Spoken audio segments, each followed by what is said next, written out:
TASCAM has a brand new recorder called the FR-AV4 field recorder. It competes, I think, closest with the MixPre and the Zoom F6. Does that mean you should sell one of those to upgrade to this? Let's take a closer look. First up, this entire episode is sponsored by me and Learn Light and Sound, where we have courses teaching you how to improve your lighting and sound for video. Link down below. Let's get you some audio samples with each of those three recorders so far, FR-AV4, MixPre 3.2, and the Zoom F6. It was easier to know it than to explain why I know it. If you were asked to prove that 2 and 2 made 4, you might find some difficulty, and yet you're quite sure of the fact. It was easier to know it than to explain why I know it. If you were asked to prove that 2 and 2 made 4, you might find some difficulty, and yet you are quite sure of the fact. It was easier to know it than to explain why I know it. If you were asked to prove that 2 and 2 made 4, you might find some difficulty, and yet you are quite sure of the fact.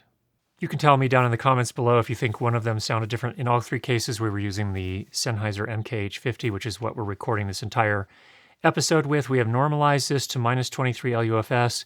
We haven't done any other processing so that you can hear basically what the recordings sound like out of the recorder. And the reason that we do -23 is because we can get to that loudness level without having to do any processing like compression or anything like that. So that's intentionally why we do this.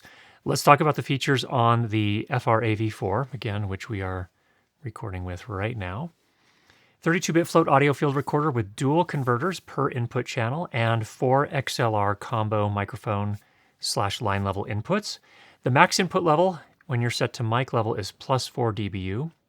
The max input level when you're set to line level is +24 dBu. What this means in practical terms, if you're using a microphone that has a very strong output signal and you are recording really, really loud sound sources, you can still overload the preamp. You might need to drop down to line level, depending on what you're trying to do. The recorder boasts a dynamic range of 133 dB. It has an equivalent input noise of -127 dBu. I assume that's A-weighted. The specs didn't specifically say, but when I did my own test with my dummy XLR connector with a 150 ohm resistor across pins 2 and 3, we made a recording, we brought it into post, and that appears to be accurate. It has very little self-noise. You don't have to worry about this recorder imposing a bunch of hiss and other kind of electronic self-noise. You only need to worry about choosing a microphone that isn't super noisy and managing the noise in the space where you're recording. It does have limiters, which are presumably digital, and it also offers EQ and noise gate on each of the input channels as well. So that's a pretty nice new feature that you don't see on some of the other recorders. We'll come back to that later. It is a 6-track recorder, and you can record all 4 XLR inputs at the same time, plus a stereo mix of all of those inputs. The sample rates can be set to 48 kilohertz, 96 kilohertz, or 192 kilohertz. The file is closed as you're recording every 20 seconds, so what that means in practical terms is if for whatever reason your batteries run out or you lose power, you'll never lose more than 20 seconds of recorded media. So that's good. That's a good thing. It does have a timecode generator built into the unit. It is a proper temperature compensated crystal oscillator. It drifts no more than 1 frame per 24 hours if you operate within the temperature specs that they note here. And incidentally, that is between 0 degrees and 40 degrees Celsius. So what you need to keep in mind is if you are planning to record outdoors where it's below freezing, the timecode generator may drift more. So it's only made to go down to freezing, not below. That's a little bit different on some of the others. It does have 2 HDMI ports, an in and an out, and they are HDMI 2.1 ports, which means that they can accept and pass through 4K 60 or even up to 8K 30 frames per second. So you can use this with a lot of cameras. It also allows you, with those ports, to link multiple FR-AV4 units together to essentially sync their clocks so that they can record at the same time. And then also, I believe when you press record, I don't have 2 on hand to test this, I think when you press record on one, it also triggers a recording on the second one. There is a 3.5 millimeter stereo input, a 3.5 millimeter stereo output to send audio, say for example, to a camera. It also has a USB-C port, which enables you to use the FR-AV4 as an audio interface for your computer, your Mac, Windows, or an iOS device. It also allows you to do that at 32-bit float at 48 or 96 kilohertz. That's where you can't do 192 kilohertz when you're connected to one of those devices. You can power the unit from the inbuilt 4 AA batteries, from your computer if you're connected via USB-C, or a battery bank that is able to supply at least 5.4 watts max. With the internal batteries, I used 4 IKEA Lada 2450 milliamp hour batteries, and I enabled the first input with phantom power, recorded, and I was able to power for an astonishing 7 hours and 38 minutes. You will not get that on a MixPre. I can't remember exactly what the F6 did, but this is definitely a very power efficient recorder. It has a 1.9-inch touchscreen, which is actually quite nice, and it's pretty bright, so that's great.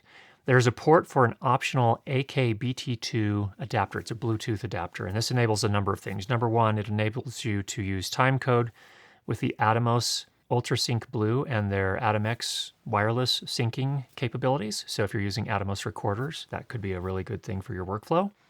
It allows you to control the FR-AV4 via mobile app, also very useful.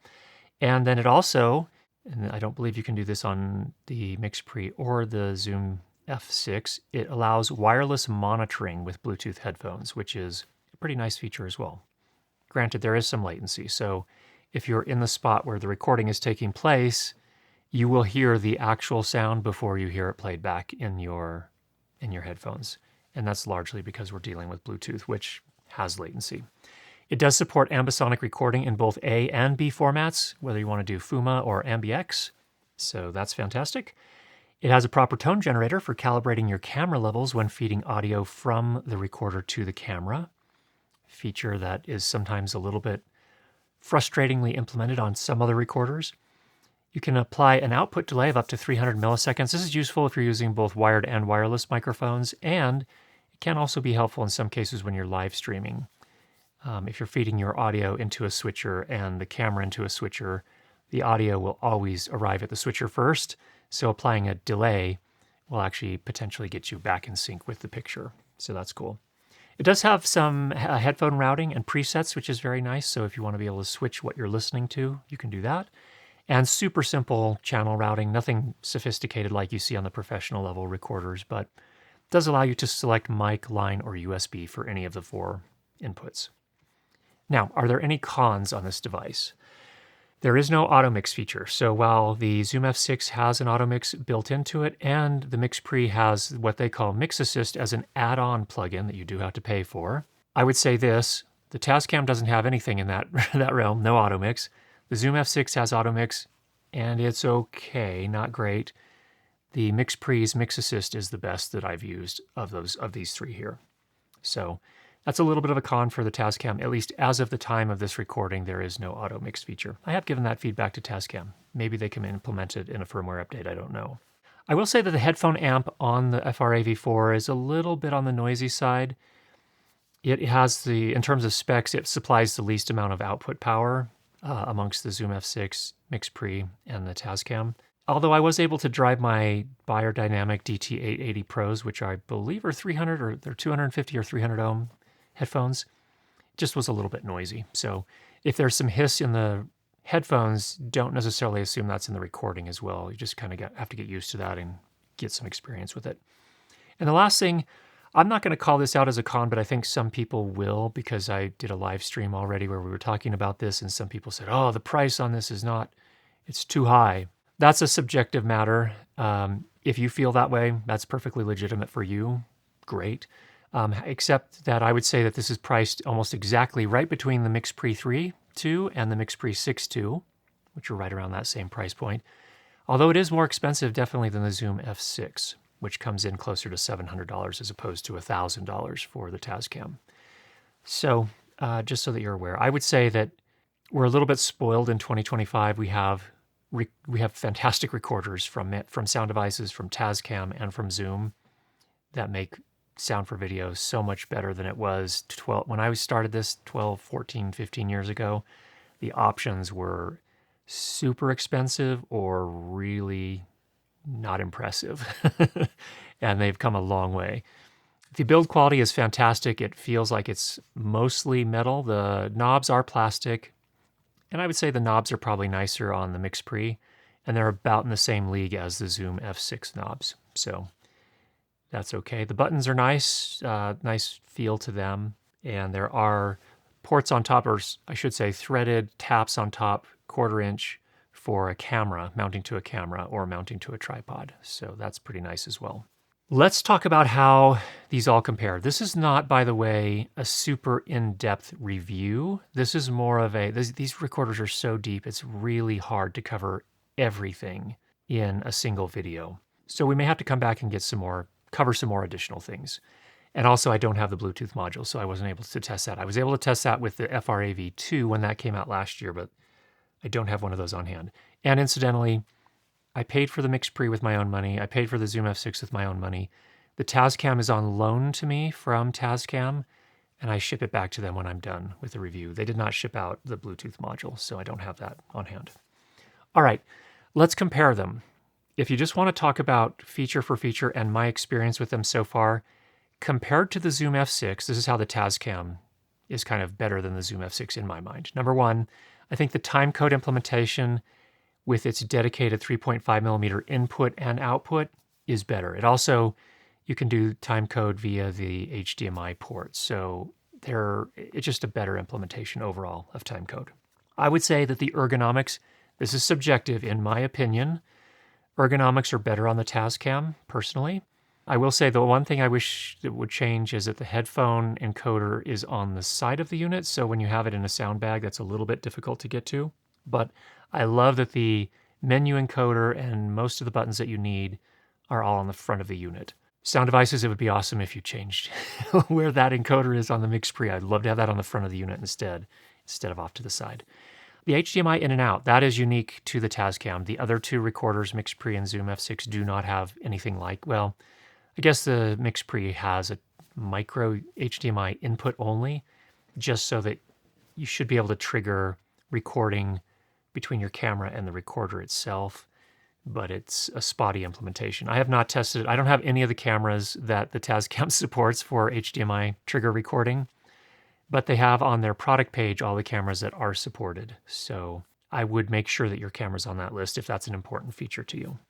Another thing that the TASCAM has that the other two don't have is equalizer, an equalizer 4-channel or a 4-parameter equalizer plus a noise gate for each of the channels. We need to go in and do more testing on that, but that's a feature that they do have.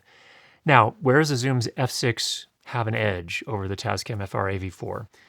Obviously, the F6 has 2 additional XLR inputs, but it does not have a 3.5 millimeter input with plug-in power. It's a trade-off, depends on what types of inputs you need. The Zoom F6, of course, has the ATOMix, which we mentioned before.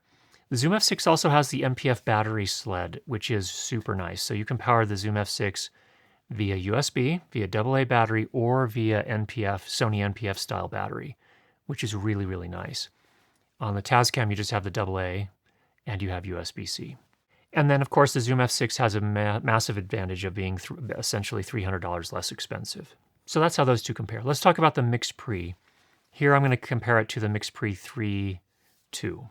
So again, the TASCAM has dedicated 3.5 millimeter timecode in and out, whereas on the MixPre, you have a 3.5 millimeter port, which is shared amongst both in and output for timecode, and also if you want to feed audio into the recorder via 3.5 millimeter. So that is completely shared on the MixPre, whereas you have separate ports for all of that on the TASCAM, which is nice.